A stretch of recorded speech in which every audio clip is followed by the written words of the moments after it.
Hello प्रिय student, आप सभी को KVB स्टडी ग्रुप में स्वागत करता हूं। हम आपको honours paper political science semester 6 core paper 14 का आज दूसरा लेसन पढ़ाएंगे, जो एग्जाम के पॉइंट ऑफ व्यू से बहुत ज्यादा इम्पोर्टेंट है। जो क्वेश्चन एग्जाम में आने की संभावना बहुत ही ज्यादा है, वही क्वेश्चन को आप लोग को बता रहे, ताकि आप लोग को ज्यादा पढ़ना नहीं पड़े और काफी सरल शब्दों में बता रहे प्यारे दोस्तों, और ताकि आप लोग किसी प्रकार का एक्सटर्नल एग्जाम में दिक्कत का सामना नहीं करना पड़े। जो आपका पहला लेसन है संविधान और संविधानवाद, इससे 3 क्वेश्चन वेरी वेरी इंपॉर्टेंट था, वो क्वेश्चन का आप लोग पूरा करा चुके हैं। जो दूसरा लेसन है प्यारे दोस्तों, संगठनात्मक और एकात्मक प्रणाली, ठीक है। जो संगठनात्मक किसे कहते हैं, एकात्मक किसे कहते हैं, इससे 2 क्वेश्चन बन रहा है जो एग्जाम में बहुत ज्यादा इंपॉर्टेंट आने का, जो आप लोग को एकदम सरल शब्दों में बताने का प्रयास करें। आप लोग किसी प्रकार का दिक्कत का सामना नहीं करना पड़ेगा। और कोर 13 का ऑलरेडी वीडियो अपलोड हो चुका है, पीछे वीडियो जाकर देख लिया, और इम्पोर्टेंट क्वेश्चन भी अपलोड हो चुका है प्यारे दोस्तों, ठीक है। अब पूरा वीडियो को देखिएगा तभी आपको समझ में आएगा। बीच में आधा अधूरा देखिए तो आपको क्या क्वेश्चन बोल रहा है आपको समझ में नहीं आएगा। चलिए बिना टाइम वेस्ट किए हुए आप लोग को दूसरा लेसन से जो क्वेश्चन बनता है, पहला क्वेश्चन बोलता है कि एकात्मक शासन प्रणाली की परिभाषा दें एवं इनकी विशेषताएं या गुण दोषों का वर्णन करें। बोलता है कि एकात्मक शासन प्रणाली है, उसकी परिभाषा देना है एवं इनकी विशेषताएं या गुण दोष का वर्णन करना है, गुण और दोष का वर्णन करना है। चलिए सबसे पहले डायग्राम के अनुसार एकदम काफी सरल शब्दों में आपको सबसे पहले आपको क्या लिखना है, एकात्मक शासन प्रणाली। उसके बाद आपको अर्थ बताएंगे, विशेषताएं बताएंगे, गुण बताएंगे, दोष बताएंगे, ठीक है। जो इसका अर्थ होता है एकात्मक शासन प्रणाली की, बोलता है जहां पर सारी शक्तियां केंद्र सरकार को दे दी जाती है, राज्यों के पास कुछ नहीं होता, इसमें सारे देश के लिए एक कार्यपालिका, विधायिका और न्यायपालिका होती, वहां पर एकात्मक शासन प्रणाली होती। एकात्मक शासन प्रणाली वाला देश ब्रिटेन, बेल्जियम, फ्रांस, नॉर्वे, चीन। एकात्मक शासन की परिभाषा विभिन्न विद्वानों द्वारा भिन्न भिन्न रूप से दी है। बोलता है एकात्मक शासन प्रणाली बोला जाता है कि जहां पर सारी शक्तियां केंद्र सरकार को दे दी जाती है, राज्य सरकार के पास कुछ नहीं बनता, कुछ नहीं बचता, और सारी शक्तियां, सारा कार्यभार, जिसमें देश में एक कार्यपालिका, एक विधायिका, एक न्यायपालिका होती है, वहां पर एकात्मक शासन प्रणाली होती है। और जो एकात्मक शासन प्रणाली वाला देश है कौन कौन है, ब्रिटेन, बेल्जियम, फ्रांस, नॉर्वे, चीन। यहाँ पे एक सरकार है, यहाँ पे विधायिका एक है, कार्यपालिका एक है, न्यायपालिका यहाँ पे नहीं होती है दो, यहाँ पे राज्य नहीं होता है, सिर्फ एक ही केंद्र सरकार को सारी शक्तियां दी जाती है और अपने मनमानी तरीके से काम कर सकता है, ठीक है। एकदम सरल शब्दों में बस इतना याद रखिए, जहां पर सारी शक्तियां केंद्र सरकार के दे दी जाती है, वहां पर एकात्मक शासन प्रणाली होता है, ठीक है। अब समझ गए एकात्मक शासन प्रणाली हम किसे कहते हैं। एकात्मक शासन प्रणाली हम उसे कहते हैं जहाँ पे सारी शक्तियां केंद्र सरकार के हाथों में दे दी जाती है, ठीक है। और एकात्मक शासन प्रणाली वाला देश कौन कौन सा है, ब्रिटेन, बेल्जियम, फ्रांस, नॉर्वे। चलिए कुछ कुछ विद्वान जो वो इसके बारे में बताते, चलिए कुछ विद्वानों के बारे में जानते हैं। एक केंद्रीय शक्ति द्वारा स्वाभाविक रूप से सर्वशक्ति का प्रयोग किया जाना ही एकात्मक शासन प्रणाली, यह एकात्मक शासन प्रणाली, यह कथन किसका है, तो डायसी का कहना है। डायसी बोलते हैं कि एक केंद्रीय शक्ति यानी केंद्र की शक्ति स्वाभाविक रूप से सर्वशक्ति का प्रयोग किया जाना ही एकात्मक शासन प्रणाली। जो केंद्र शक्ति है उसका सर्वोच्च रूप से पालन करना, सबसे शक्तिशाली हो जाना ही एकात्मक शासन प्रणाली का है। यह कथन किसका है, डायसी का कहना है। एकात्मक राज्य वह है जिसमें समस्त सत्ता व शक्ति एक जगह पर केंद्र में निहित रहती है। बोलते हैं कि एकात्मक राज्य वह है जिसमें समस्त सत्ता व शक्ति एक जगह या केंद्र में निहित रहती है, जिसकी इच्छा और जिसकी अभिकर्ता संपूर्ण क्षेत्र पर वैधानिक रूप से सर्वशक्तिमान होते हैं। यह कथन फाइनर का है। फाइनर बोलते हैं कि जहाँ पर जो सत्ता है, सत्ता का संपूर्ण केंद्र, जो संपूर्ण शक्ति होती है केंद्र में निहित होती है, और जिसकी इच्छा, जिसकी अभिकर्ता संपूर्ण क्षेत्र पर वैधानिक रूप से सर्वशक्तिमान होते हैं। यह कथन फाइनर का है। एकात्मक शासन प्रणाली की विशेषताएं देखिए, एकात्मक शासन प्रणाली उनकी विशेषताएं क्या है। शक्ति का केंद्रीकरण, जो केंद्र सरकार होता है उसका शक्ति का केंद्रीकरण नहीं होता है, उसका शक्ति एक जगह स्थापित होता है, उसे हम शक्ति का केंद्रीकरण कहते हैं। आप पॉइंट को याद रखें ना, काफी सरल शब्दों में आपको बता रहे प्यारे दोस्तों, ताकि आप लोग को ना किसी प्रकार का दिक्कत का सामना नहीं करना पड़े। शक्तियों का केंद्रीकरण, तो सारी शक्तियां एक जगह पर होती है, उसे हम शक्तियों का केंद्रीकरण कहते हैं, ठीक है। केंद्रीकरण मतलब शक्तियों का बंटवारा नहीं किया जा सकता, ठीक है। विकेंद्रीकरण शक्तियों का बंटवारा किया जा सकता है। प्रांतीय सरकार का अस्तित्व केंद्र सरकार पर। प्रांतीय मतलब अपनी समझ लो, प्रांतीय सरकार मतलब होता है राज्य सरकार। प्रांतीय सरकार का अस्तित्व केंद्र सरकार के पास रहेगा और प्रांतीय सरकार केंद्र सरकार के अधीनता में रहेगी। बोला जाता है जो राज्य सरकार है वो केंद्र सरकार के पास रहे, जो राज्य सरकार की जो सारी शक्तियां हैं वो केंद्र सरकार के पास रहेगी।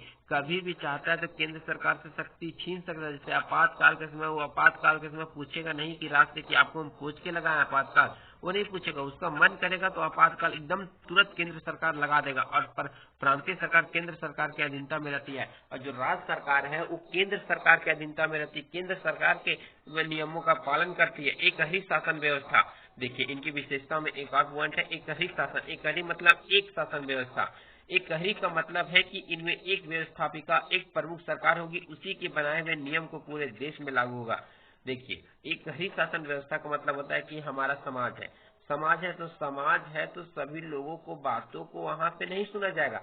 सिर्फ जो सर्वमान है, जो शक्तिशाली, उन्हीं को बातों को सुना जाएगा। ठीक है, इसी बात को यहाँ बोलते हैं। एक ही शासन का मतलब होता है वहां पे एक व्यवस्थापिका, एक प्रमुख सरकार होगी, उसी के बनाए हुए नियम को पूरे देश में लागू होगा। केंद्र सरकार होगी, केंद्र सरकार के नियम को बनाए हुए पूरे देश में लागू होगा। वहां पे ना राज्य होगा ना कुछ होगा, सिर्फ केंद्र के बातों को चलेगा, सिर्फ केंद्र होगा। एक ही नागरिकता, जहां पर एकात्मक शासन प्रणाली है वहां पर दो नागरिकता नहीं मिलेगी। जहां पर एकात्मक शासन प्रणाली है ना प्यारे दोस्तों, वहां पे दो नागरिकता नहीं मिलेगी, केवल एक ही नागरिकता मिलेगी। क्या? केवल एक ही नागरिकता मिलेगी। व्यक्ति राज्य में कहीं भी रहे, और व्यक्ति राज्य में कहीं भी, मान लीजिए व्यक्ति राज्य में कहीं भी रहेगा तो कहीं भी रहेगा, सिर्फ उसे एक ही नागरिकता मिलेगी, केवल राज्य का ही नागरिकता मिलेगी। वह किसी भी, केवल राज्य का तो नागरिकता मिलेगी, लेकिन नागरिकता मिलेगी तो वह कहीं भी कोई क्षेत्र में क्यों नहीं रह रहा है। ठीक है, और बोले कहीं भी कोई क्षेत्र में, मान लीजिए कि झारखंड में आप कहीं भी क्यों नहीं रह रहे, लेकिन जो नागरिकता मिलेगी आपको एक ही जगह। उदाहरण के तौर पर बोल रहे, झारखंड का एग्जाम्पल लेके बोल रहे प्यारे दोस्तों, लेकिन झारखंड में ऐसी व्यवस्था नहीं है यहाँ। ठीक है, और काफी सरल भाषा में समझाने के लिए हमको छोटा छोटा अक्षरों से ही एग्जाम्पल लेना पड़ता है, ताकि आप लोग एकदम काफी सरल शब्द। अब भारत की बात करें तो सबसे पहले हम भारत के नागरिक हैं, उसके बाद हम झारखंड राज्य का नागरिक है। ठीक है, लेकिन जो और कहीं कहीं देश है वहां पे सिर्फ एकात्मक शासन प्रणाली होती है, सिर्फ अब राज्य का नागरिकता मिलेगी, और अब कहीं भी रहकर हम बोल सकते हैं कि ये राज्य का हम नागरिक हैं। लिखित संविधान आवश्यक नहीं, और लिखित संविधान आवश्यक नहीं है। बोलते हैं कि एकात्मक शासन प्रणाली के लिए लिखित संविधान होना आवश्यक नहीं है। उदाहरण के तौर पर ब्रिटेन का संविधान अलिखित है। बोलते हैं कि जो लिखित संविधान होता है वो कहना एकात्मक शासन प्रणाली में महत्वपूर्ण नहीं है, आवश्यक नहीं है दोस्तों। ठीक है, आवश्यक नहीं है, क्योंकि उदाहरण के तौर पर ब्रिटेन का संविधान अलिखित है, और ब्रिटेन का संविधान अलिखित है तो उसका संविधान आवश्यक नहीं होता है, वो जब चाहे तब परिवर्तन कर सकता है। प्राय लचीला संविधान, और इसमें इसकी विशेषता में है लचीला संविधान भी है, जहां पर साधारण बहुमत से संशोधन हो रहा है। अगर बात करें साधारण से, जहां साधारणतः बहुमत के द्वारा संशोधन हो रहा है, वह लचीला संविधान है। बहुमत, हम एक आधा बहुमत पार कर ले, मेरा संविधान में संशोधन हो जाएगा, लचीला संविधान है। एकात्मक शासन प्रणाली में प्राय लचीला संविधान पाया जाता है। एकात्मक शासन प्रणाली में हमेशा प्राय लचीला संविधान ही पाया जाता है। और एकात्मक शासन प्रणाली के अब गुण आपको बताते हैं, गुण काफी सरल शब्दों में बता रहे हैं। अगर हमारा पढ़ाने का तरीका अच्छा लग रहा हो तो KVB स्टडी गुरु को जरूर सब्सक्राइब, लाइक, शेयर कर दे प्यारे दोस्तों। अगर एक लाइक और एक सब्सक्राइब करते प्यारे दोस्तों, हमको मोटिवेट मिलता है और अच्छा से हम पढ़ाने का प्रयास करते प्यारे दोस्तों। चलिए, एकात्मक शासन प्रणाली के गुण, सबसे पहले इसको थोड़ा सा जान लेते हैं। आज विश्व के अनेक देशों जैसे इंग्लैंड, फ्रांस, इटली और बेल्जियम में एकात्मक शासन प्रणाली संचालित है। आज विश्व के अनेक देश की बात करें, जैसे इंग्लैंड, फ्रांस, इटली, बेल्जियम, एकात्मक शासन प्रणाली संचालित है। यहाँ पे एक सरकार होती है यहाँ। ठीक है, एकात्मक शासन की दृढ़ सरकार की स्थापना कर सकता है। एकात्मक सरकार दृढ़ सरकार की स्थापना कर सकता है। संकट काल में तो एकात्मक शासन की ही प्रशंसा की जाती है। इसके गुणों को हम इस प्रकार रख सकते हैं।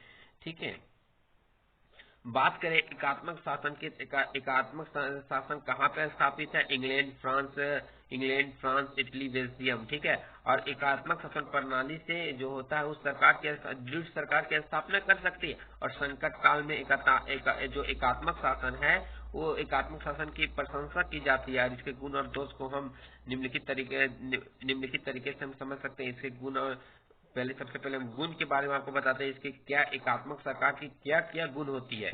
सशक्त केंद्रीय सरकार, यहाँ पे सशक्त यानी काफी शक्तिशाली केंद्र सरकार होती है।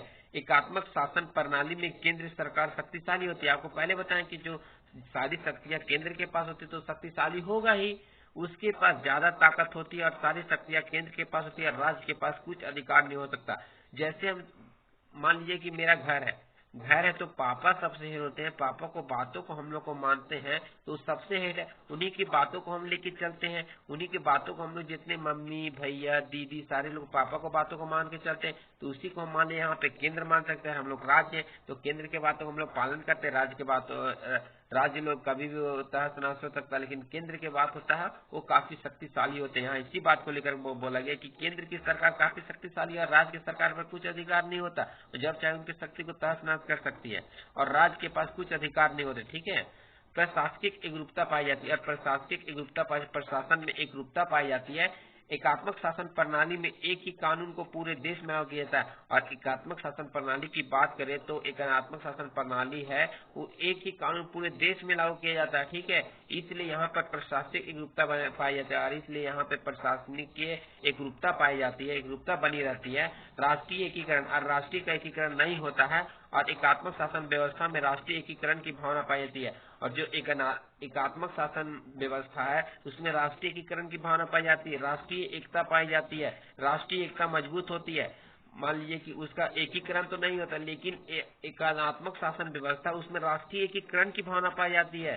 ठीक है, अलग करने की भावना तो पाई ही जाती है क्योंकि राज्य और केंद्र को तो अलग किया जाता है, लेकिन इसमें जो सर्वश्रेष्ठ शक्ति है वो केंद्र सरकार होती है। राष्ट्रीय एकता पाई जाती है और राष्ट्र के प्रति एकता दिखाते हैं। राष्ट्रीय एकता मजबूत होती है। देश का व्यक्ति कहीं भी रहता है और देश का व्यक्ति कहीं भी रह रहा है वह बोलेगा मैं इस देश का नागरिक हूँ। अगर वह कहीं भी रह रहा है तो बोलेगा कि मैं इस देश का या इस देश का नागरिक हूँ।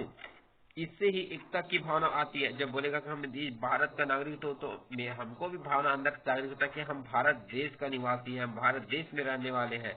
ठीक है, खर्चीला कम होती है और ये जो एकात्मक शासन प्रणाली है वो खर्चीला कम होती है। एकात्मक शासन जो प्रणाली कम खर्चीला होती है क्योंकि इनमें एक ही प्रकार की शासन व्यवस्था होती है, एक ही सरकार होती है।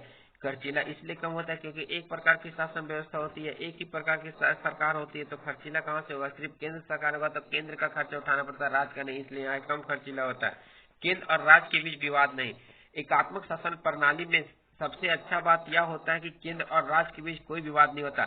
जब सारी शक्तियां केंद्र सरकार के हाथों में रहेगी, राज्य सरकार के हाथों में कोई शक्ति नहीं रहेगी, तो विवाद कहाँ से, झगड़ा कहाँ से हो सकेगा? विचार विमर्श होगा नहीं तो झगड़ा उत्पन्न होगी नहीं।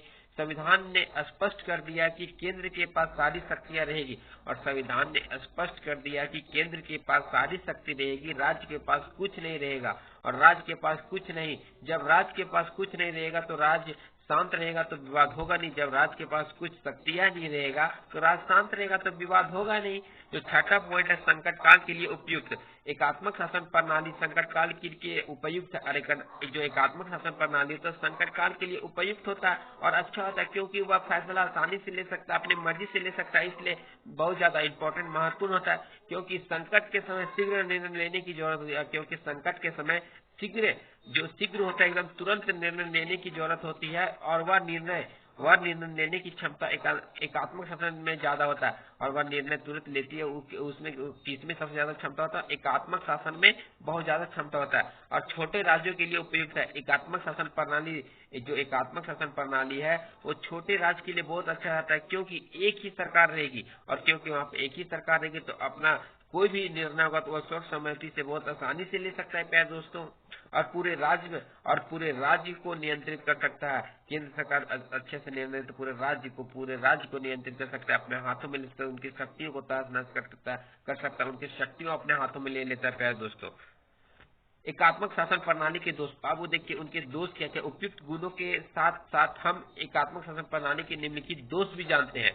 केंद्र के निरंकुश की संभावना, अगर वहाँ पे एक ही लोग का दबदबा रहेगा। मान लीजिए घर है, घर में सिर्फ पापा का ही दबदबा रहेगा, पापा तो निरंकुश बन जाएंगे, उनका बोलबाला हो जाएगा, उनके मनमाजी से काम चलेगा, जो उनका मन बोलेगा वही हम लोग करना पड़ेगा। वहाँ पे निरंकुश होने की संभावना बहुत जाता है, खतरनाक हो जाते हैं, ठीक है। एकात्मक शासन व्यवस्था रहता है। तो एकात्मक शासन प्रणाली में ज्यादा शक्ति होती है और निरंकुश होने की संभावना उतना ही अधिक। और जो एकात्मक शासन प्रणाली में शक्ति तो बहुत ज्यादा दी जाती है, लेकिन निरंकुश होने की संभावना बहुत ही ज्यादा। ये दोष में है प्यारे दोस्तों। स्थानीय समस्याओं का उचित समाधान नहीं। जब एक जगह सरकार होगी, जब हमारे राज्य स्तर पर, स्थानीय स्तर पर सरकार नहीं होगी, तो हम समस्या का समाधान नहीं कर पाएंगे, तो उसका उचित समाधान नहीं हो पाएगा, तो लोगों का भला कैसे हो पाएगा। एकात्मक शासन प्रणाली में स्थानीय समस्याओं का उचित समाधान नहीं हो पाता। जो एकात्मक शासन प्रणाली है उसमें स्थानीय समस्याओं का उचित समाधान नहीं हो पाता, क्योंकि इनमें सिर्फ एक ही सरकार होती है, और सिर्फ इनमें एक ही सरकार होती है, और एक ही सरकार होती है, और एक ही सरकार रहने से छोटे छोटे गांवों और लोगों की समस्या का समाधान नहीं हो पाता। अगर एक ही सरकार है, केंद्र सरकार तो राज्य स्तर पर गांव है, उसके बाद जो पंचायत स्तर पर जो गांव शामिल है, उन लोगों का विकास नहीं हो पाता, उन लोगों का विकास वहां तक पहुंच ही नहीं पाता, ठीक है। तो विकास कहां से होगा। इसलिए यहाँ पे स्थानीय समस्याओं का उचित समाधान नहीं निकल पाता। बड़े राज्यों के लिए उपयुक्त एकात्मक शासन प्रणाली बड़े राज्य के लिए अच्छा नहीं होता, क्योंकि जो एकात्मक शासन प्रणाली बड़े राज्य के लिए अच्छा इसलिए नहीं होता क्योंकि केंद्र का सरकार होता है, और वहाँ केंद्र की सारी शक्तियां दे दी जाती है, और बहुत लंबा चौड़ा। अगर भारत में अगर सिर्फ केंद्र का सरकार ही चलेगा, तो क्या हम गाँव तक विकास पहुंच पाएगा, क्या पूरा गाँव को हैंडल कर पाएगा, नहीं कर पाएगा। इसलिए भारत में राज्य है, गाँव है, पंचायत स्तर है, ठीक है, इसलिए पूरा बनाया गया। और जहाँ पे नहीं है वहाँ पे समस्या बहुत ज्यादा उत्पन्न हो जाती है और अच्छा नहीं होता। क्योंकि उदाहरण के तौर पर हम कह सकते हैं कि भारत जैसा देश में अनेक जाति, भाषा, संस्कृति के लोग रहते हैं। और एक उदाहरण के तौर पर हम बोल सकते हैं, आपको समझाने के तौर पर हम बोल सकते हैं कि जो भारत देश है वहाँ पे अनेक जाति, भाषा, लिंग, संस्कृति के लोग रहते हैं। यहाँ पे बड़े क्षेत्र में एकात्मक सरकार अनुपयुक्त होती है, और यहाँ पे बड़े क्षेत्र में जो होते हैं एकात्मक सरकार होती है अनुपयुक्त होते हैं, अच्छा नहीं है। क्योंकि यहाँ पे अनेक जाति के लोग रहते हैं, भाषा के लोग रहते हैं, संस्कृति के लोग रहते हैं, तो हम उसमें एक रूपता स्थापित नहीं कर सकते। इसलिए यहाँ पे पहले भारत का नागरिक है, उसके बाद राज्य सरकार का नाम अपना राज्य का नागरिक है। जो आपका जो पॉइंट है, नेक्स्ट पॉइंट है, वो नागरिक अधिकार की अपेक्षा एकात्मक शासन प्रणाली, जो एकात्मक शासन प्रणाली में नागरिक अधिकार की अपेक्षा संभव नहीं है। जो एकात्मक सरकार के प्रणाली बोले तो नागरिक जो अधिकार है उसका अपेक्षा संभव नहीं, क्योंकि वहाँ पे सिर्फ केंद्र सरकार का राज चलता है, राज्य सरकार का राज नहीं चलता। सिर्फ केंद्र सरकार, वहाँ पे किसी प्रकार की सरकार की व्यवस्था नहीं, सिर्फ केंद्र सरकार का शक्तिशाली होता है, क्योंकि यहाँ शक्ति का केंद्रीकरण करना होता है। और क्योंकि यहाँ पे शक्ति का केंद्रीकरण करना होता है, यहाँ पे शक्ति का बंटवारा नहीं किया जाता है, इसलिए ज्यादा महत्वपूर्ण हो जाता है। प्यारे दोस्तों, इस तरह ये आपका एकात्मक शासन प्रणाली खत्म हो गया, और काफी सरल शब्दों में आप लोग को बताने का प्रयास किया है प्यारे दोस्तों, ठीक है। और अगर हमारे पढ़ाने का तरीका अच्छा लग रहा होगा तो KVB स्टडी ग्रुप को जरूर सब्सक्राइब, लाइक, शेयर कर दे प्यारे दोस्तों। और काफी सरल शब्दों बताने का प्रयास किए। जो आपका नेक्स्ट होगा, नेक्स्ट बताएंगे आप लोग को संगठनात्मक बताएंगे। अभी एकात्मक बता दिए, एकात्मक शासन प्रणाली, इसकी विशेषताएं और गुण और दोष का एकात्मक का अर्थ लिख दे, विशेषता और गुण लिख दे, उसके दूसरे आप इस तरह डायग्राम के अनुसार बताएंगे, आपको नंबर भी काफी अच्छा मिलेगा प्यारे दोस्तों। अगर हमारे पढ़ाने का तरीका अच्छा लगा तो KVB स्टडी ग्रुप को जरूर सब्सक्राइब, लाइक, शेयर करते प्यारे दोस्तों। वही क्वेश्चन बता रहे जो एक्सटर्नल एग्जाम में आने की संभावना बहुत ही ज्यादा है, और चैप्टर वाइज बता रहे प्यारे दोस्तों। जो चैप्टर हमको इंपॉर्टेंट नहीं लगेगा वो कोर 14 में आप लोग को नहीं बताएंगे, आप लोग टेंशन फ्री रहे। कोर 13 का वीडियो अपलोड हो चुका है, DSC 3 का वीडियो अपलोड हो चुका है, ये कोर 14 का हर एक लेसन का जो इम्पोर्टेंट है उसका वीडियो अपलोड कर रहे हैं प्यारे दोस्तों, ठीक है। और काफी सरल शब्दों में बता रहे, आपके लिए दिन रात मेहनत करना पड़ता है प्यारे दोस्तों, तब जाके ये काफी सरल शब्दों में लिख पाते हैं, ठीक है। जितना हमको बुक से कभी सहारा पढ़ लेना पड़ता है, कभी अपना नोट से जो हम जहाँ पढ़ते थे वहां पे उस नोट से सहारा लेते हैं, कभी नेट से सहारा, सभी को मिक्स करके एकदम सरल शब्दों में लिखकर बताते हैं प्यारे दोस्तों, ठीक है। इस तरह ये एकात्मक शासन प्रणाली की परिभाषा, दोष एवं विशेषता एवं गुण का एकदम आपका समापन हो गया। ये आपका क्वेश्चन समाप्त हो गया आंसर के साथ, काफी सरल शब्दों में बताइए। आपका जो दूसरा होगा वो संगठनात्मक के बारे में होगा, आप लोग टेंशन फ्री काफी सरल शब्दों में बताएंगे, ठीक है।